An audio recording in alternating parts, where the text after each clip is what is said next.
you know, connecting with other young people and hearing the voices of lived experience. But part of why I have been able to be effective in some of the things that I've done is the support of other people in the field.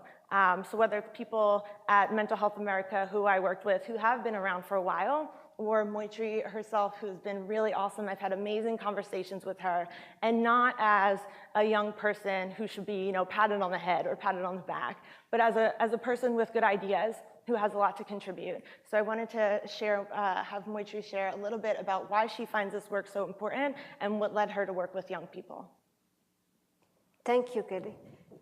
In case you're wondering why I'm on this panel, other than being youthful, which I hope we all are, I think a very important commitment, all of us who've been working on this conference on serious mental illness, but all of the work that I've been involved in helping shape this global collective action platform, is this notion of working together. And today, we talked a lot about how different sectors need to come and work together, and hopefully some of the aspects that we will be touching in today's panel is the importance of also bridging across generations. So it's really important for us to understand the insights and the perspectives and the needs of young people, but go beyond that and really see how the numerous platforms that we have collectively between us, that how that can actually provide them with the resources to implement these into actually creating solutions for the communities we all live in. I think a couple of things. I think Kelly, Lian, Rachel, Yvonne, you know, these are wonderful glimpses of the amazing young people and young leaders across the world. And there were a couple of things that from the very beginning that I felt like, you know, we learned a lot while creating the platform, was this notion of the importance of restructuring how people are brought up. And Kelly referred to this a little bit right now, that as adults, young or older adults, you know, many of us had to re-engineer ourselves. And then there are many of us who were not fortunate enough, and people have fallen through the cracks. And how do we really take on this issue of working together? And this is where I think young people bring tremendous potential, and beyond potential, I think the actual ability to help create new systems. Because in some ways, they don't, you know silos. They don't care about silos. For them, it's not about, you know, housing or health or any of that. They are genuinely involved in what is meaningful, what their own experience is, and in some ways, you know, there's that courage and probably less of the complacency or cynicism that somehow tends to creep in life. And I remember in the very beginning when we were designing the citiesRISE platform, and I was with Prabha at Nimhans in Bangalore, and she was mentioning about, you know, the deep concerns of all the mental health professionals there. And they were wondering, you know, what are the types of changes that need to be happening?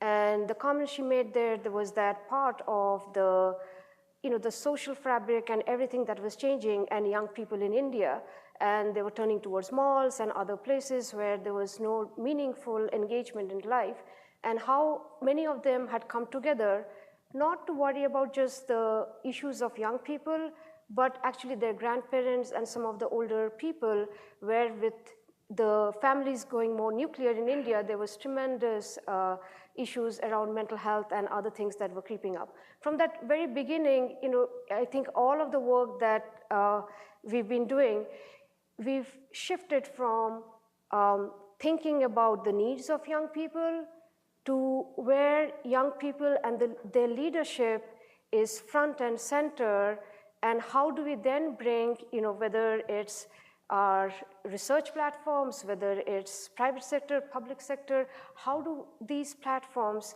get connected to really bring some of the needs and their perspectives into action? So I'm going to transition from there to Lian. I met Lian, I think, 2.5 years back, and the world just opened in terms of understanding, you know, what young people are facing and their ideas. So I'll have Lian share that story. Oh, thank you. Okay, I think everybody can hear me. It's such an honor to be here and standing up here. It was really interesting yesterday, during Vikram Vittal's talk, he used a quote from Arthur Kleinman saying global mental health has been a failure of humanity. And I too have experienced that failure, but I've more witnessed that failure in my cohorts of friends and the young people. I come from a relatively or highly privileged background, and so my opportunities and options have been much different. But another quote from a famous psychiatrist, Viktor Frankl, is the salvation of man is through love and in love. And I believe we need to talk about love much more in these sorts of conversations because it's my love of myself and my love of my family and my community that's allowed me to be here today. And my journey, if we go 12 years back now, I was making that transition that many young people do from middle school into high school. And it was a rough transition for me. I was in a pretty wealthy area, highly competitive, intense school system, just like we heard about before. And I had just been diagnosed with dyslexia.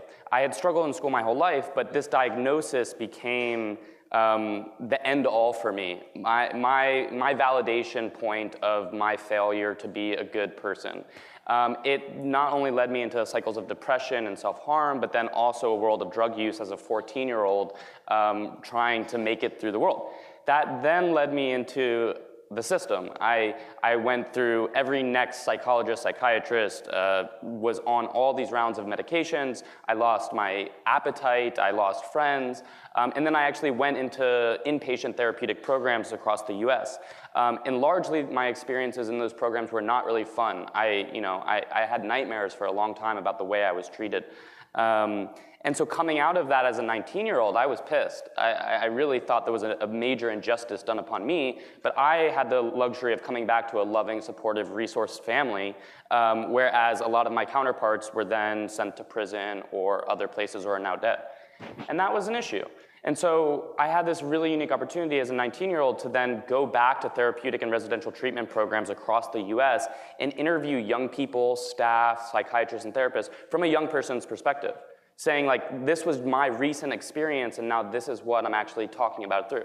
I met with young people across the US and there was a common message that they weren't being listened to.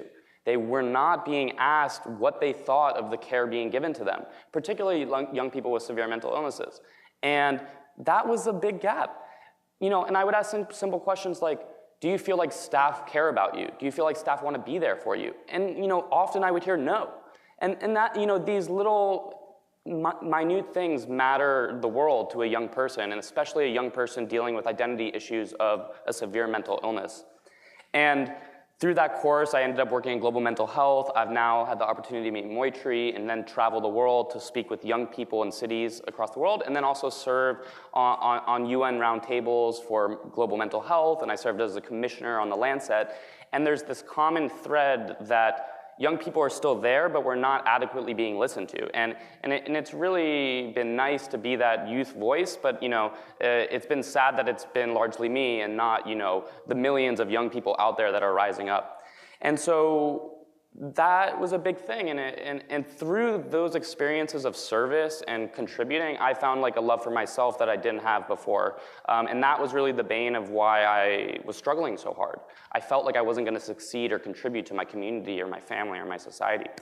And as I've spoken with young people in cities across the world through the work of citiesRISE, and this is in the thousands from across contexts, from India to Kenya to the US, there's been some emerging themes that have come up about how young people want to be engaged and how they can be supportive. So I have three key kind of lessons that I want to bestow. One is that young people need supportive ecosystems and active engagement. So we need to actually build infrastructures that allow young people to participate in the decision-making and the evaluation and the programs we do.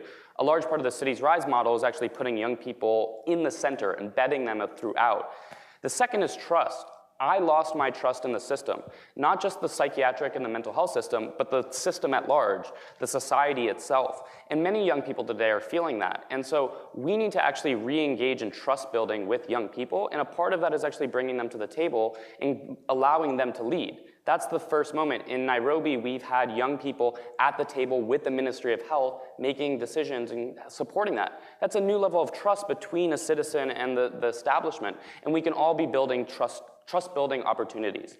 And then the last thing is intersectionality. So young people fundamentally think about mental health intersectionally. Our experiences through race, through gender, through sexuality, through our geographic location, our place in the world, they don't see it as the only thing in the mind. And as we talk to young people around the world, the way we engage them is by actually coming in with that shared understanding of the intersectional complexity of what's actually going on. And I would implore everybody working with young people to come in with those intersectional perspectives, because we're hearing stories of young gay boys killing themselves in the US at the age of 13 because they were made fun of at school. These issues are more complex than just solving what's going on in the mind. And young people resonate with that. In Chennai, we're working with a queer group called Oranam that supports LGBTQ individuals in their transitions, but also with a mental health lens. In Seattle, young people are talking about gentrification and cultural changes and cross-cultural variations. They're not just talking about mental health. And so that intersectional understanding needs to be made. And then lastly, I think moving from this great failure that we've collectively been a part of, it actually can be our greatest asset. And we really can make mental health something that is a valued piece of our humanity, and it's through love and in love. And so I would just like to echo that more and more. Thank you.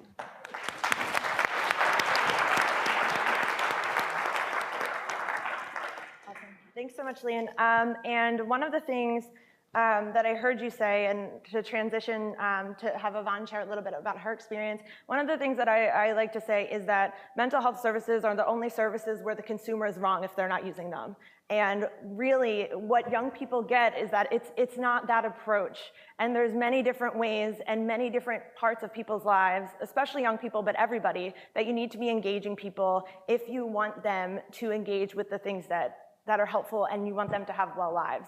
So to transition beyond what Yvonne talked about yesterday in terms of what she did, I'd like to ask, what does meaningful youth engagement actually look like? And what is your vision for platforms for young people?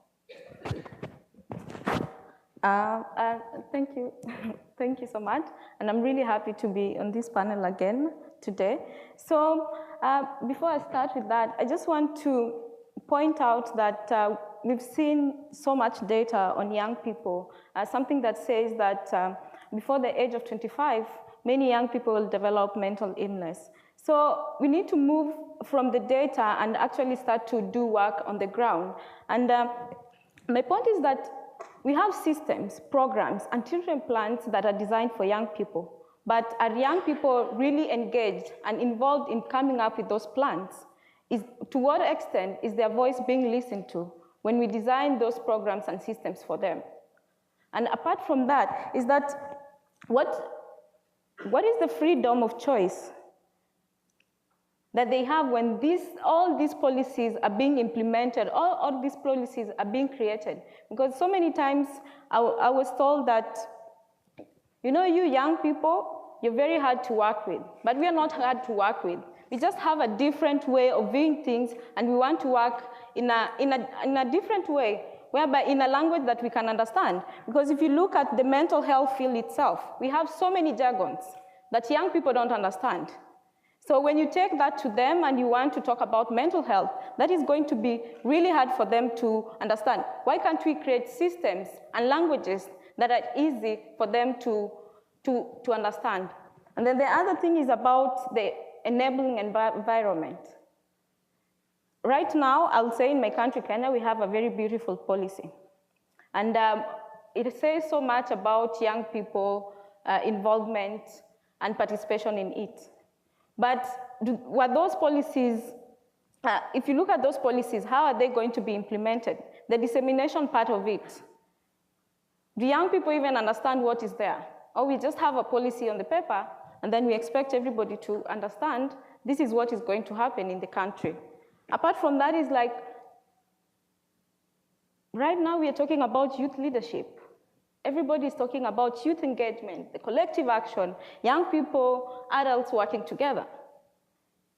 Are these young people supported?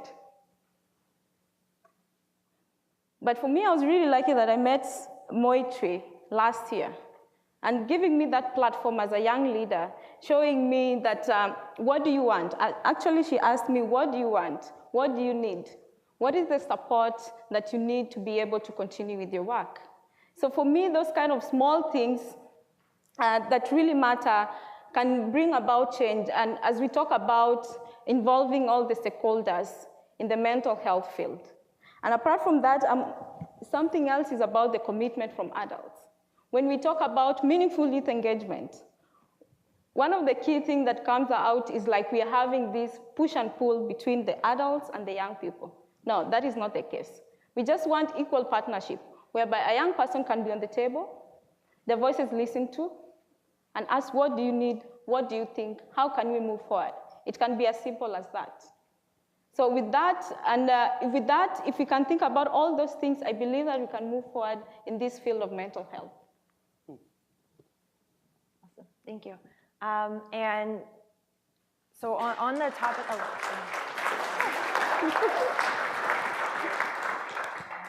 thanks, Yvonne. So on the topic of platforms and kind of global work, I want to transition to Rachel Martin, who is the Deputy Executive Director of the Born This Way Foundation, to tell us a little bit about what the Born This Way Foundation does and how they're engaging young people in the US and around the world. Yeah, so thank you guys, and thank you for allowing me this awesome opportunity.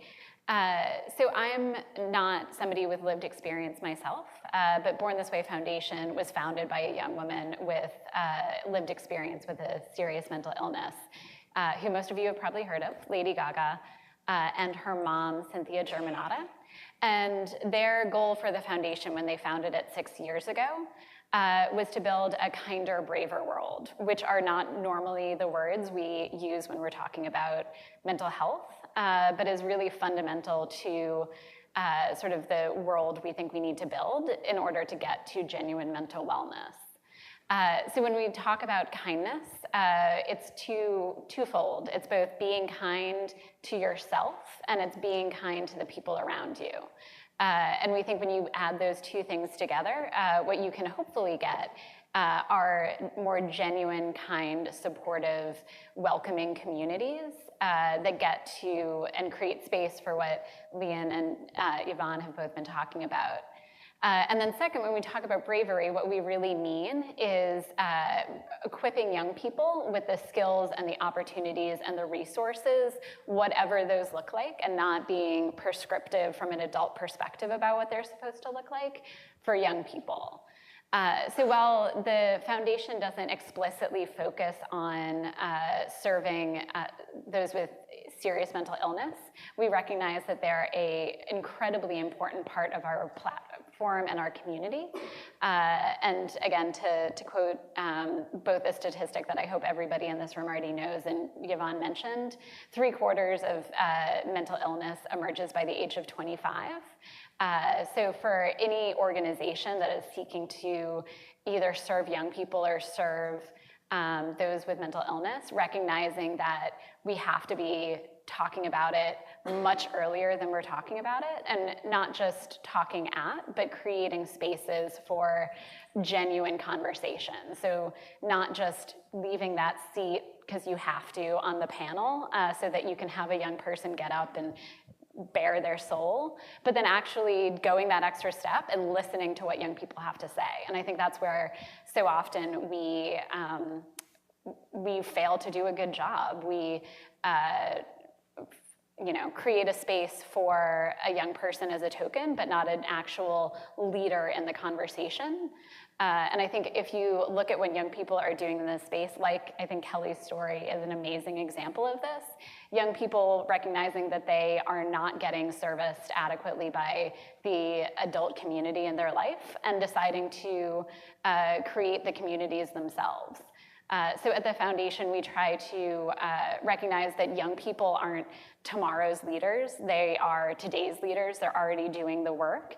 And it's our responsibility to create these supportive spaces to allow their ideas and their work to flourish and to actually adequately resource their ideas and their work as well.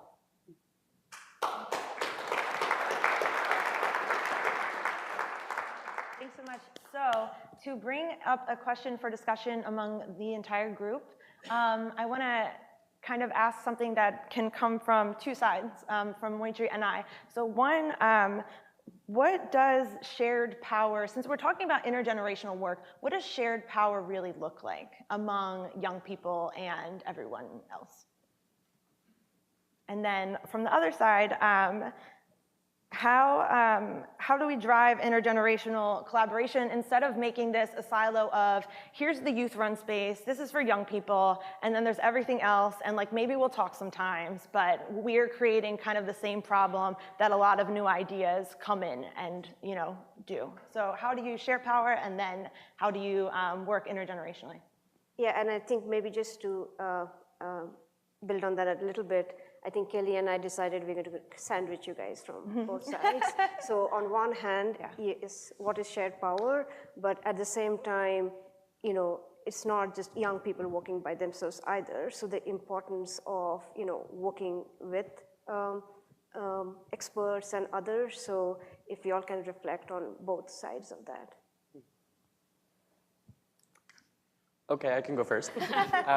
Well, I think first, as adults in the room, you have to recognize that there's an inherent power dynamic in place when you're working with young people. Despite being a cool, hip adult that's like all fun and games, a young person isn't inherently comfortable with you. And in terms of meaning, it's true. And I think there's very active, intentional steps that everybody can do to actually acknowledge that there's a power dynamic, but then create, opportunities for young people to lead. One thing that we've practiced in meetings is actually having young people kick off the meeting. They set the tone. They actually motivate the nature of the conversation, and it actually goes a long way. And so so there's sometimes very small, simple steps you can do to actually have young people feel more comfortable in a room. That is 1,000% correct. So definitely strongly second that. I think another just like foundational element to consider when anybody in this room is trying to work with young people in a genuine collaborative way is to not have the answer that you want in mind and then try to reverse engineer getting young people to tell you that you were correct about that. I think that is an awesome way to have what Yvonne was referring to, where having this reaction of like, oh, well, those young people, they're so hard to work with because they didn't tell me what I wanted to hear. So instead of deciding what needs to happen and then searching for young people to validate your idea, I think it's got to go in the other direction, where you have to collaboratively work with young people to identify what the potential problems are that need to be solved and that they think need to be solved. And then at the starting point, from jump, create the space for young people to offer their own solutions for what they think the right tactic or the right path forward might be, and not, again, not create that youth advisory board for the sake of creating the youth advisory board and then never actually listening to them. Actually involving young people in the discussion at the point where their input is going to matter and not as an afterthought. Yeah, so for me, when you talk about sharing power, is about the question is that are these two people on the same level when you're talking about it? At times you were brought into the rooms because you're young and for you to be paraded on a superficial manner. But the thing is that we need more information. We need to understand what you're talking about. We need to understand what the idea or what the movement is about. And the other thing is that when you're talking about the whole sharing power, so is this young person in the room given that space, like Lian was saying, is the space safe enough for them to talk about it, not to be judged? Because the issue of being judged comes out quite clearly when we tend to be with some adults in the room. Because we need to understand that as much as the adults, no ill intention, are experts, or you are a psychologist, you're a psychiatrist, but young people are also experts in their own lives. They know their realities better, and I don't think anybody else can be able to tell them what to do with their own lives. So for me, that's... One added thing is that like young people aren't homogenous. I was doing youth workshops in Chennai, and a young person came up to me after and was like, do these platforms actually push people who are introverted to the side? And it's like often young people, the vocal, loud ones are the ones you hear, but those who actually maybe stutter or actually are dealing with a severe illness and can't communicate their ideas as much as others aren't actually at the table. And so, you know, I think we all need to be kind of reflecting on both these power dynamics, but then also, you know, the diversity of young people that you're bringing to the table and their voices, because, you know, we've even been challenged in our work about how do you actually meaningfully bring that young person who's scared to go into a crowd to talk about their ideas. And now we have media and technology and other things that you know, you can ask them to journal or write notes or fill in a survey. You know, it doesn't need to be this in-person dynamic anymore. We know young people are more comfortable talking about their feelings in their phone than they are going to talk to a psychiatrist or a psychologist. We can build off of those kind of insights, I think, to break down some of the barriers to intergenerational leadership and collaboration as well. And I think one of the things where it's been just amazing to see how even over the last 1 year, the kind of things that Yvonne and some of the young leaders in Kenya are doing. So it as soon as there was that platform that you start providing to these young leaders, like Yvonne went from in the work that she was already doing in the settlements in Huruma in terms of the sensitization with the populations there, telling them about mental health, but she started then immediately thinking about how she can drive more advocacy and actually become part of maybe a formal group with the Ministry of Health, and also how we start connecting with the primary healthcare and more the formal health system. So I think, if we think from that demand supply side, very often young people are seen more in the demand side. They can drive more of a social movement, they can, mobilize, and that's totally true. But I think where they can also be equally impactful is on the supply side as well, in the sense of actual solutions, actual implementation.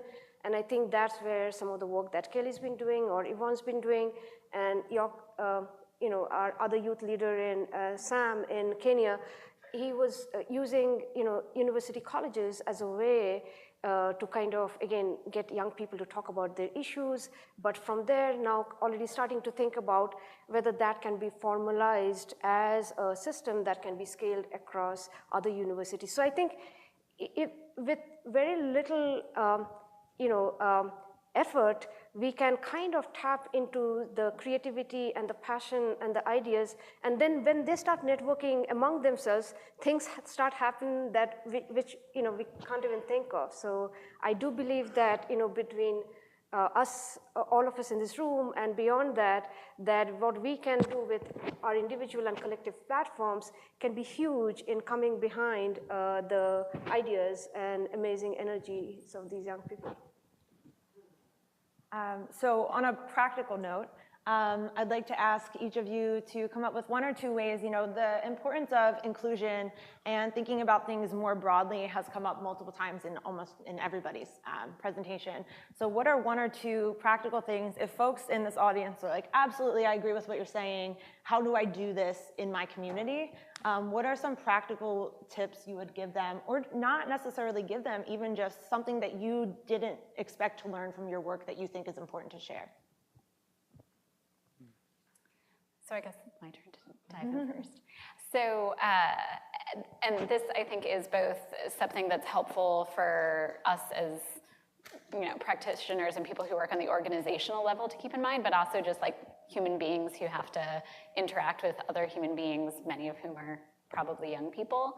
But going back to Yvonne's point about judgment, and if young people are really just any human being feels like the person they're talking to is judging them, that is the fastest way to shut down a conversation, right? Like nobody is going to open up if they feel judged.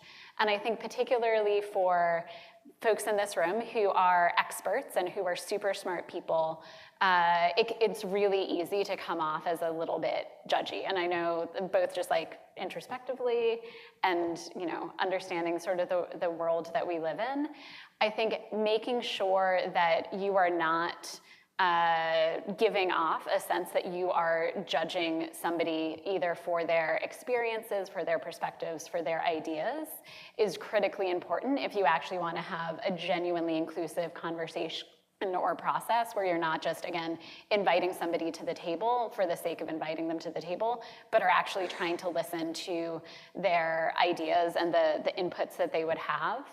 And I think a great way to make sure that you're not giving off that sense of judginess is to be a little bit more vulnerable, right? To not make it seem like you have all of the answers that you already know what the solution's gonna be and you're trying to get somebody to reaffirm that for you, but actually making it clear that whatever problem you're discussing is a serious problem with no clear solutions, and you're not, the sole expert on it, and making sure that you actually are trying to and are being humble enough to not have all of the answers and not be the judge and the arbiter of what's going to work is just like a baseline tone to set. That I think is an important way to, it's super simple, it's super basic, it's super broad, but if we get that wrong, you're probably not going to have a terribly productive process or conversation.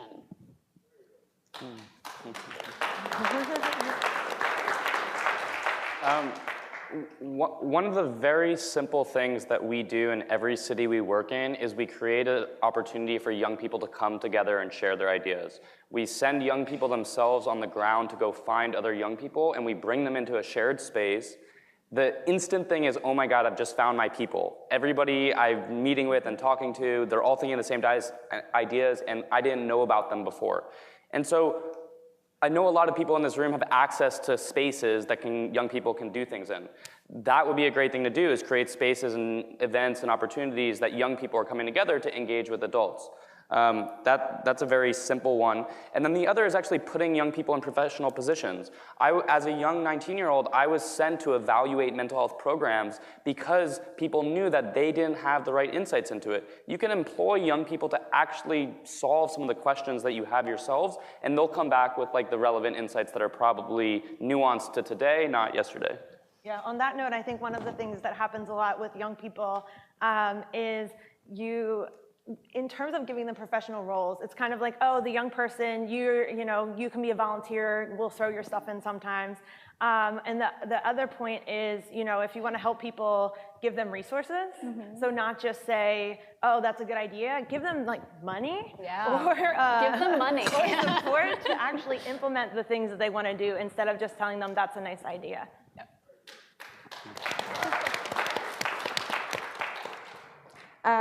You just mentioned what I wanted to say in terms of resources.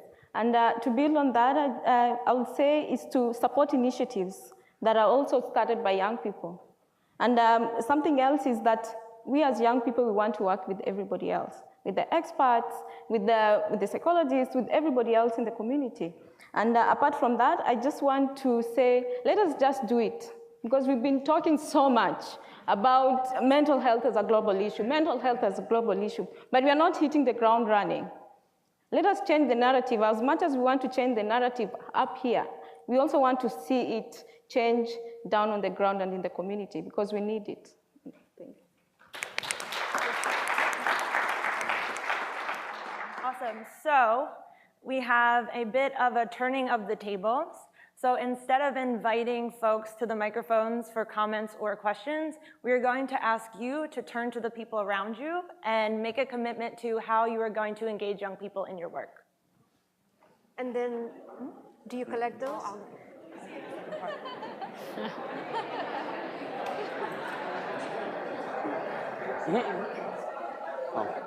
Okay, yeah, that's an easy one. It's so nice to meet you, by the way. Oh, right. So, are you going to give them 2 minutes?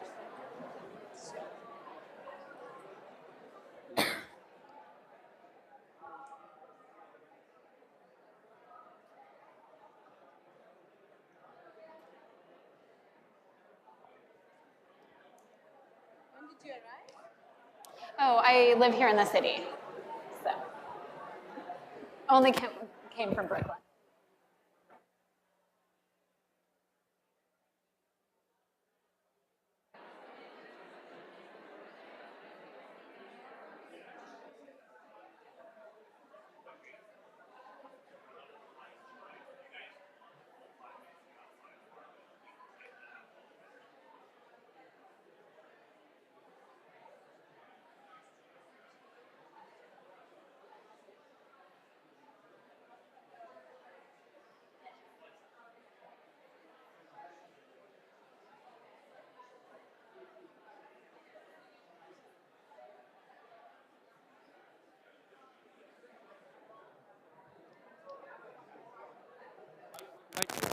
Should I, maybe up there?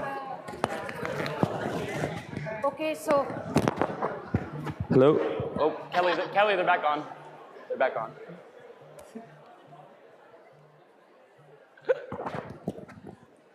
All right, everyone, about 1 more minute.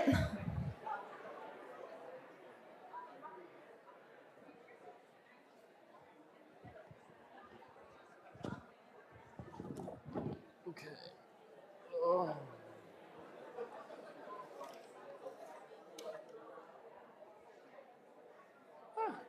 Great job. That was awesome. All right, if we can ask folks to finish up your conversations and thank you. All right, the silent will hand up if you can hear me. good to see the buzz in the room. Okay, so before we close up, are there 1 or 2 folks here who feel inspired to share what they came up with everybody else? A brave soul.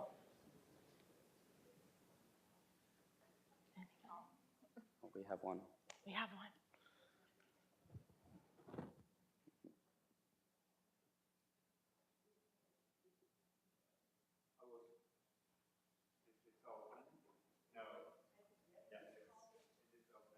Yes, I was very glad that I heard first time. Yes, now it's open. So I was very glad that I heard first time in this conference word gay. I already waited to hear it yesterday, but it didn't happen. When we are talking about young and adolescent people, one big issue is growing sexuality. When a young person notices that he or she is homosexual, that might be an impact for suicide. Very big shock for himself or herself. That happened to me. I tried twice suicide. Educating also sexual diversity is then very important thing at schools. But perhaps we have to start educate more parents so that they could support their gay child, not judge them. Different countries' situation differs very much, so there is lots of work to do for us all. Thank you. Thank you.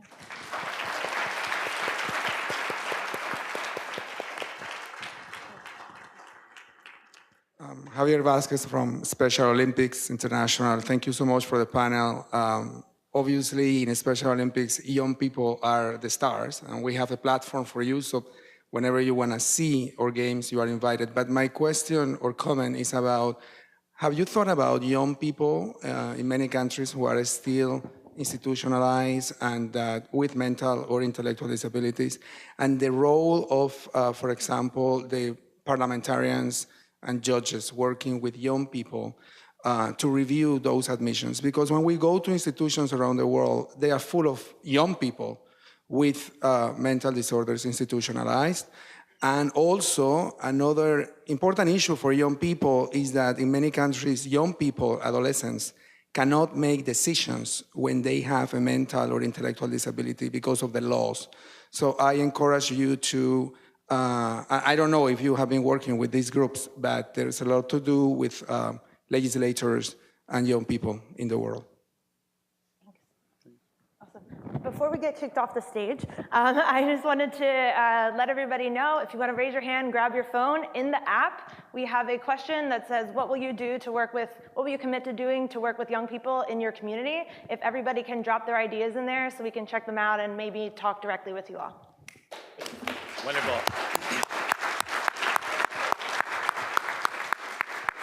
And we're almost at break. Do feel free to track them down. They shouldn't be too afraid of us. I do want to thank them. One of the tenets of engaging meaningfully with Indigenous communities in Canada, which we started to do at GCC, is the notion of nothing about us without us. And I think that applies very well in the context of adolescence. And we've heard from that panel, they really reinforced the necessity and the value of that. And just quickly, as Rachel said, these aren't tomorrow's leaders, these are today's leaders. So thank you very much. With that, I'm gonna welcome up very shortly some folks from Fountain House, but before I do, just a small bit of housekeeping. You will have received in your email, in your inboxes, an email from Fountain House that is asking you this question that we'll ask you to answer by 2:30. What are you, as an individual or as an organization, able to commit yourself to doing differently after participating in this conference? And what impact would you expect to have in a year? We're going to be coming back to some of that feedback in the final session, so please do make an effort to share your responses by 2:30. And to take us to lunch, I welcome back Ken Dudek and Betty Eastland from our inspiring partners and host at Fountain House.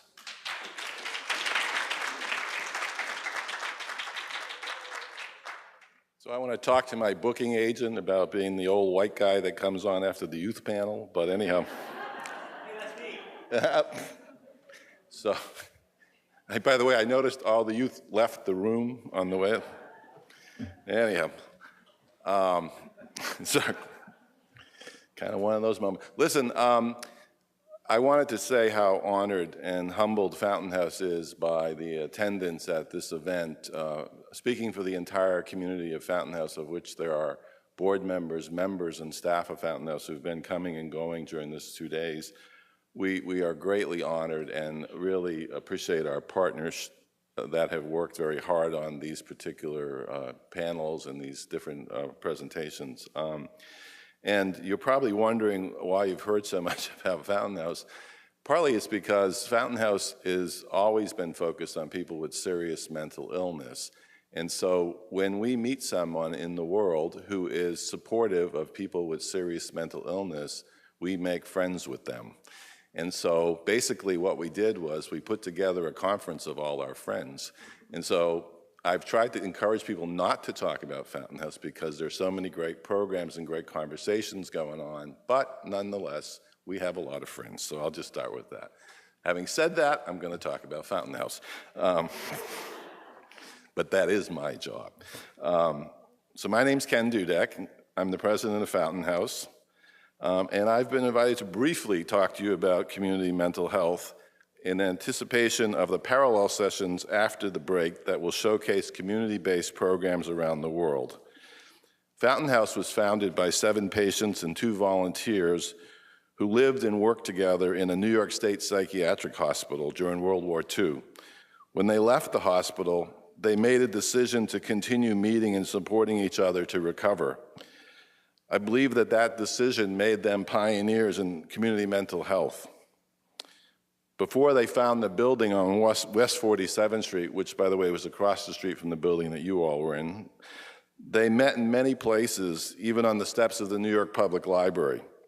They called their group WANA, for We Are Not Alone. They turned out not to be unique in the world, though, because not so long ago in Kampala, Uganda, a group of people came together, potential members of a future place, and just like WANA, They decided to create their own place for people with serious mental illness. The first attempt at replication of Fountain House outside of the United States was in Lahore, Pakistan. And I am very glad that there are representatives here today from Fountain House in Lahore. Around the world, places like Fountain House exist. In many states, in many countries, and our partner Clubhouse International is here, and so I'm not going to use numbers because I'll probably get it wrong. But lots of places, hundreds of places around the world. No two communities look or operate exactly the same, but they're all founded on the same principles. The essence of Fountain House is transferable anywhere when people with serious mental illness are empowered and they partner with professionals and families. They create a place and a purpose for themselves within the larger community. I was struck by that conversation with a young panel that just came before us around the issue of purpose. Everybody needs a purpose. The Fountain House approach transcends politics, socioeconomic status, religion, language, humanity, social inclusion, personal empowerment, and I want to add age. The Fountain House, by the way, has a college reentry program on one side and a silver center on the other side. So we span the age range. At Fountain House, our therapy is community. And the way we use that term, it means having a place where people come together. Before antipsychotic medicine, before integrated care, and even before deinstitutionalization, Fountain House had a focus on serious mental illness, a focus on the people leaving the state mental hospitals, coming together to create and sustain a community of recovery. Fountain House knows that everyone, despite their diagnosis or their level of disability, has something to give to the world. It is our fundamental belief that everyone has a need to be needed, and doing something for others is the first step in a person's recovery, which was reinforced by this panel that just spoke before. The motivation for this conference stems from our partnership with the World Health Organization to address excess mortality in people with serious mental illness. But for me, this issue is personal because it is about my friends, members of Fountain House who have died. Bob, Carol, Debbie, Jeff, JJ, and on and on. People with schizophrenia, bipolar, major depression, all suffer from poor physical health, and they die earlier than the general population. You've heard that over and over again in this conference. To work, care must be integrated, and it must be in the community. That is why over 20 years ago, we created one of the first integrated health centers for people with serious mental illness in the US. It's called the Sidney R. Bear Jr. Center. And if you're listening out there, George, thank you again. And it is located 10 blocks away from Fountain House. At the Bear Center, our members receive psychiatric and medical care. And then at Fountain House, we address the social determinants of health and support our members to return to work and school, to obtain housing, and to participate in wellness activities. Through this comprehensive approach, which we call the community system of care, people with serious mental illness live and thrive in society. To create these community systems of care that deliver better outcomes for people with serious mental illness will take an investment. It takes commitments from governments, from philanthropists, from employers, from schools, from pretty much all parts of society. As we heard yesterday again, this issue needs to be addressed by a wider group of people than it is currently being addressed by. Creating community is a team effort, and it is only through these partnerships that people with serious mental illness have a chance to reintegrate into society, to break the stigma. At this conference, we need to connect and develop these kinds of cross-sector partnerships.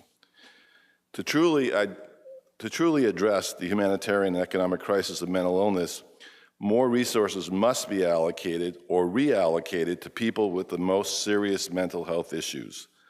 These resources must be targeted to programs in the community because they are more humane, they are more cost-effective, and they are the right thing to do. Lastly, we must remember that people with serious mental illness are themselves resources, not just in their own recovery, but resources in the world capable of providing leadership at a time when we seek solutions. Thank you.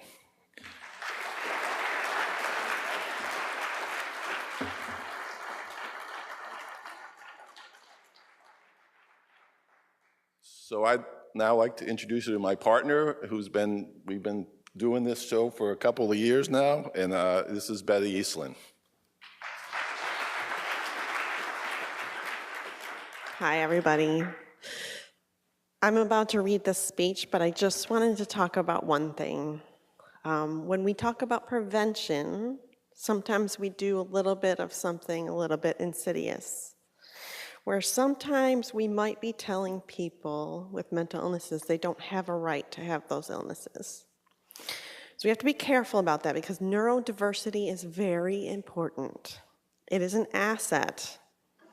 People having different experiences and having a diversity of experience is important. And what's important is reducing the ill effects of stigma and discrimination that make our lives small. So yesterday, during the opening of the conference, I talked a little bit about community, and I want to elaborate today on what that means. When I first came to Fountain House, I started in the horticulture unit, taking care of plants and working on the farm. One day, I noticed we had a mealybug infestation, and I whipped up an eco-friendly bug spray. All of the horticulture members and staff started using it, and it worked. Maybe you don't realize how astonishing that is, and I'm not talking about the bug spray. Community isn't a place or a thing. It is people, your family, coworkers, and neighbors. Our roles in relation to others define our community. People with serious mental illness don't get to be community. They don't get a role other than sick person. Yet at Fountain House, I had taken on a role, bug lady. It was my role, and I performed it well. My community relied on me for this. People with serious mental illness often find themselves in the middle of a circle of professionals, cut off from regular life. For instance, in New York, you have a person with a serious mental illness, and they have a therapist, a psychiatrist, a health home, a case manager, a supportive housing worker, a peer worker, and a host of other professionals in their lives. This kind of system isolates people and orients them as perpetual patients, where their illness becomes their definition, and they do not get to be a contributing member of a community. To be a true member of community, we need to take a hard look at how stigmatizing the mental health system can be and dismantle that stigma by ensuring people don't get stuck in a sick role. That means creating opportunities in which people with serious mental illness can become friends, coworkers, students, relatives, and supporters. It means getting away from a deficits-based way of looking at a person with a disability. Instead, operating from a true strengths-based model where even a person who hears voices and experiences delusions is valued for the talents they have to offer. Community cannot happen in a therapy office or a day treatment center. It cannot happen in therapy groups. It needs to happen in a place where people are needed and valued for what they have to give, and where they have opportunities to build natural connection with other human beings.